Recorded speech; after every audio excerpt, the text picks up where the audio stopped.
Assalamualaikum warahmatullahi wabarakatuh.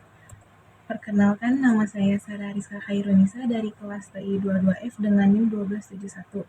Di sini saya akan menjelaskan tentang proses manufaktur plastik. Yang pertama itu ada sifat plastik. Plastik itu bersifat ringan. Berat jenis plastik itu ada dari kisaran 1,1 sampai 1,6 mg. Lalu plastik tahan kelembapan dan tahan korosi. Kekuatan dielektrik yang baik. Plastik itu ada yang transparan dan plastik berwarna. Lalu daya redam getaran yang baik. Plastik mudah dibentuk dibandingkan logam. Kekuatan plastik lebih rendah daripada logam. Lalu tidak tahan panas dan stabilitas dimensi yang rendah. Selanjutnya ada jenis plastik. Di sini ada dua jenis plastik. Yang pertama itu ada termoplastik, yang merupakan jenis plastik yang dapat didaur ulang atau dicetak lagi dengan proses pemanasan ulang. Contohnya itu ada polietilen, polistiren, ABS, dan polikarbonat. Lalu yang kedua ada termoset. Termoset merupakan jenis plastik yang tidak dapat didaur ulang atau dicetak lagi. Pemanasan ulang akan menyebabkan kekerasan molekul-molekulnya. Contoh dari termoset itu ada resin epoksi, bakelit, resin melamin, dan urea formaldehid. Lalu itu selanjutnya ada perbedaan plastik termosetting dengan termoplastik. Yang kalau termoset itu tidak dapat didaur ulang, reaksi pengerasan cepat, dipasarkan dalam bentuk cairan atau campuran yang terpolimerisasi sebagian. Lalu kalau termoplastik itu dapat didaur ulang, reaksi pengerasannya itu lambat, dan dipasarkan dalam bentuk butiran dan dicampur dalam keadaan padat. Lalu itu ada selanjutnya ada kinerja plastik. Yang pertama ada plastik komoditas. Plastik komoditas ini sifat mekaniknya tidak terlalu bagus dan tidak tahan panas. Contohnya ada PE, PS, ABS, PMMA, dan SAN. Pengaplikasian plastik komoditas ini contohnya itu barang-barang elektronik, pembungkus makanan, dan botol minuman. Lalu selanjutnya ada plastik teknik. Plastik teknik ini tahan panas, temperatur operasi di atas 100 derajat Celcius. Sifat mekaniknya itu bagus. Contoh dari plastik teknik ini ada PA, POM, PC, dan PBT. Lalu selanjutnya itu ada aplikasi teknik. Plastik teknik itu pengaplikasiannya ada di komponen otomotif dan elektronik. Lalu ini selanjutnya ada plastik teknik khusus. Itu temperatur operasinya ada di atas 150 derajat Celcius. Sifat mekanik plastik teknik khusus ini sangat bagus. Kekuatan tarik di atas 500. Contoh dari plastik teknik khusus ini ada PSF, FPES, PAI, dan PAR. Aplikasi dan pengaplikasian dari plastik teknik khusus ini ada di komponen-komponen pesawat. Lalu selanjutnya ini ada cara pemprosesan bahan baku plastik itu pencampuran untuk memperoleh sifat-sifat tertentu bahan plastik biasanya dicampur dengan bahan-bahan penambah atau aditif. Bahan-bahan campurannya biasanya terdiri dari resin, stabilizer, perwarna, plastiser, dan pengisi. Terus ini ada pembentukan sebelum dimasukkan ke dalam mesin cetak. Bahan yang telah dicampur biasanya dicetak dahulu dalam bentuk awal, pra-pembentukan atau perfoaming. Terus bahan termoplastik pra-pembentukannya dilakukan dengan mencetak bahan mendekati bentuk rongga cetakan dengan berat jenis yang sama. Berarti volumenya juga sama ya. sehingga dapat menghemat bahan baku dan mempercepat proses. Lalu itu selanjutnya ada bahan termosetting. Bahan termosetting ini pra pembentukannya dilakukan dengan mencetak dingin bahan dalam bentuk pelet tanpa pengolahan pendahuluan. Lalu di sini ada proses pencetakannya. Itu yang pertama ada cetak tekan, bisa dilihat di gambar di samping itu ilustrasi cetak tekan dalam proses pencetakan. Cetak logam dipanaskan di suhu 120 sampai 205 derajat Celcius. Yang bahan dalam bentuk serbuk atau prabentuk dimasukkan ke dalam cetakan sehingga bahan menjadi lunak. Lalu cetakan ditutup dengan puyer dan ditekan 0,7 sampai 55 tekanan. Lalu nanti selanjutnya bahan mengalir mengisi rongga cetak dan bahan mengeras menjadi produk jadi. Lalu yang kedua, proses pencetakan yang kedua itu ada cetak transfer. Bahan di sini cetak transfer seperti di gambar, bahan dalam bentuk serbuk atau prabentuk dimasukkan ke ruang pemanas di atas rongga cetakan dan ditekan. Lalu bahan mengalami platisasi akibat panas dan tekanan. Jadi bahannya tuh abis ditekan itu meleleh dan menjadi setelah mencair kemudian diinjeksikan ke dalam rongga cetakan. Lalu bahan mengalami pengerasan dan produk jadi. Lalu yang proses pencetakan ketiga itu ada cetak injeksi bahan termoplastik. Itu pertama bahan cetak dimasukkan ke ruang pengumpan.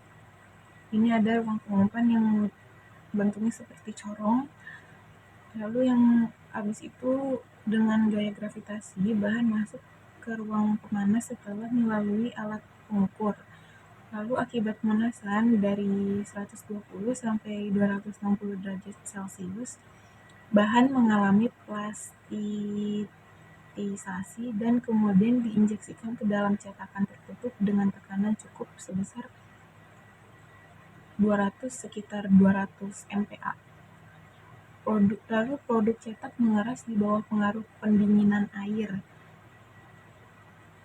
Lalu penekan ditarik dan produk dikeluarkan. Jadi kayak ini. Lalu itu selanjutnya ada proses pencetakan cetak injeksi bahan termosetting. Bahan cetak dimasukkan ke ruang pengumpan. Ruang pengumpan yang seperti di gambar itu ada bentuknya seperti corong, dimasukkan ke situ, lalu dengan gaya gravitasi bahan masuk ke dalam tabung dan didorong ke depan oleh ulir yang berputar dan sekaligus dipanaskan.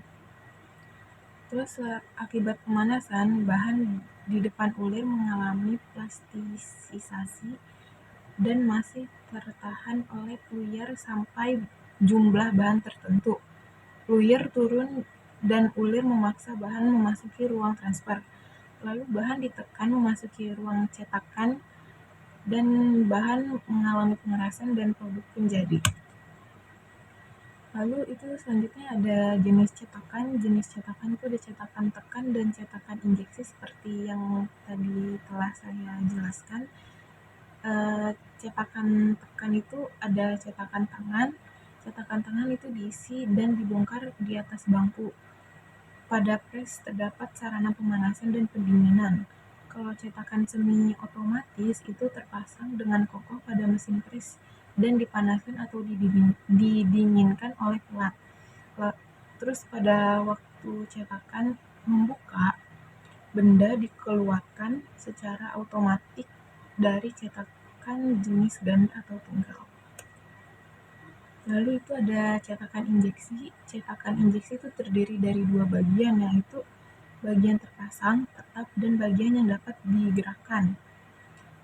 Permukaan kedua bagian diselesaikan dengan teliti dan saling menutupi dengan tepat. Ruang cetakan harus sentral terhadap saluran turun pada cetakan tetap sehingga bahan dan tekanan diteruskan secara merata. Lalu ada pemandu diletakkan pada belahan cetakan tetap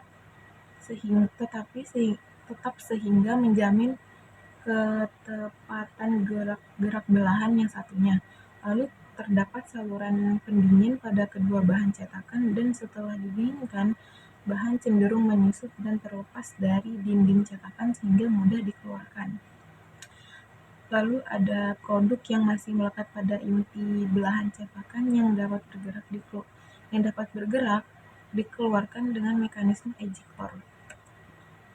Lalu di sini ada simbol-simbol pada plastik kemasan daur ulang.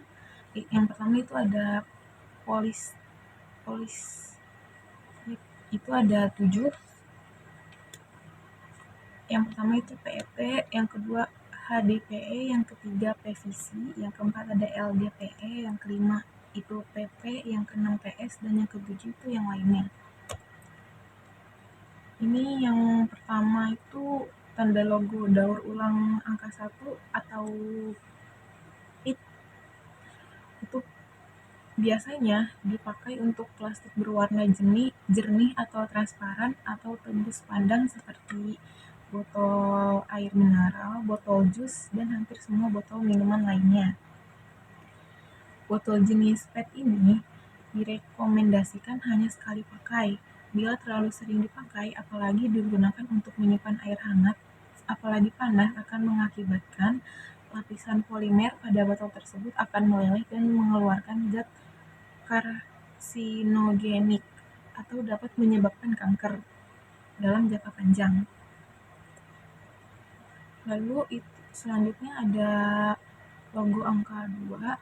Itu di logo angka 2 itu HDPE atau High Density Polyethylene. Itu seperti ada di gambar, itu kayak biasanya dipakai untuk botol susu yang berwarna putih, Tupperware, galon air minum, kursi lipat, dan lain-lain. HDPE memiliki sifat bahan yang lebih kuat, keras, buram, dan lebih tahan terhadap suhu tinggi. HDPE merupakan salah satu bahan plastik yang aman untuk digunakan karena kemampuan untuk mencegah reaksi kimia di antara kemasan plastik berbahan HDPE dengan makanan atau minuman yang dikemasnya. Sama seperti PET, HDPE juga direkomendasikan hanya untuk sekali pemakaian karena pelepasan senyawa antimoni trioksida terus meningkat seiring waktu. Lalu selanjutnya ada logo daur ulang angka 3 atau PVC. PVC itu polyvinyl chloride, yaitu jenis plastik yang sulit didaur ulang. Plastik ini bisa ditemukan pada plastik pembungkus, sling wrap, dan botol-botol. Reaksi yang terjadi antara PVC dengan makanan yang dikemas dengan plastik ini berpotensi berbahaya untuk ginjal, hati, dan berat badan. Sebisa mungkin kita menghindari pemakaian plastik ini. Sebaiknya kita mencari alternatif pembungkus makanan lain yang bukan bertanda 3 atau PVC, seperti plastik yang terbuat dari polietilena atau bahan alami seperti daun pisang. Lalu selanjutnya ada angka 4 itu atau LDPE, Low Density Polyethylene, atau plastik tipe coklat dibuat dari minyak bumi. Biasa dipakai untuk tempat makanan, plastik kemasan, dan botol bag.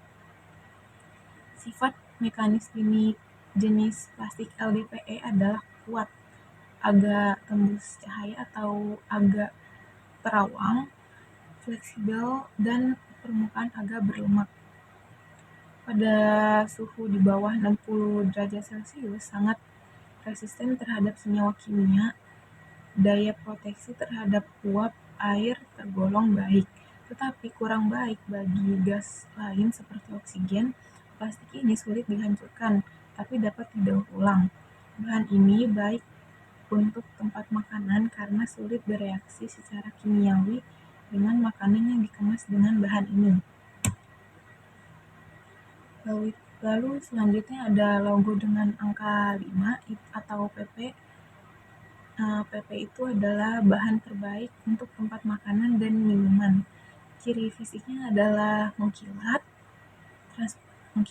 transparan tetapi tidak jernih atau berawan. Biasanya digunakan untuk gelas plastik, tutup botol, botol susu, botol minuman, dan mainan anak. Dengan kode 5 ini, bila membeli barang berbahan plastik untuk menyimpan kemasan berbagai makanan dan minuman, ini tuh aman banget untuk menyimpan makanan dan minuman. Lalu selanjutnya ada logo dengan angka 6 atau PS. PS biasanya dipakai sebagai bahan tempat makanan atau styrofoam, tempat minum sekali pakai, dan lain-lain. Polistiren merupakan polimer aromatik yang dapat mengeluarkan bahan stiren ke dalam makanan ketika makanan tersebut bersentuhan. Selain tempat makanan, stiren juga bisa didapatkan dari asap rokok, asap kendaraan, dan bahan konstruksi gedung. Bahan ini tuh harus dihindari. Selain berbahaya untuk kesehatan otak, bahan ini juga mengganggu hormon estrogen pada wanita yang berakibat pada masalah reproduksi dan pertumbuhan sistem syaraf. Juga karena bahan ini sulit didaur ulang, jika harus didaur ulang, PS memerlukan waktu yang sangat panjang dan lama. Lalu yang terakhir itu ada logo dengan angka 7 atau otter. Itu jenis plastik lainnya selain dari nomor yang saya jelaskan, nomor 01 sampai 06. Untuk jenis plastik 7 ini ada 4 jenis, yaitu ada PC, polikarbonat, sun, stearin, akrilonitrile, ABS, akrinotile